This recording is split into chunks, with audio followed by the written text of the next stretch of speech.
اس کو کہتے ہیں اللہ پر ایمان اور توکل کے ساتھ جو دنیا کے اسباب ہے ان اسباب کو اختیار کیا جائے۔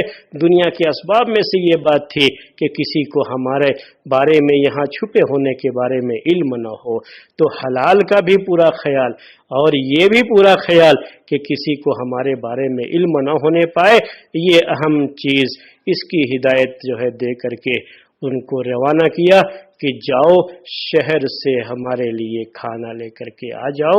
یہ اللہ تعالیٰ کی طرف سے مقدر تاکہ لوگوں کو ان کے بارے میں علم ہو جائے، اور یہی سبب بنا کہ اس آبادی کے لوگ اصحاب کہف کے بارے میں جان گئے۔ آگے کی آیت کے تعلق سے انشاءاللہ کل درس میں بات آپ کے سامنے آئے گی۔ آج کا درس اسی پر ختم کرتے ہیں۔ سبحانک اللہم و بحمدک اشہد ان لا الہ الا انت استغفرک و اتوب الیک۔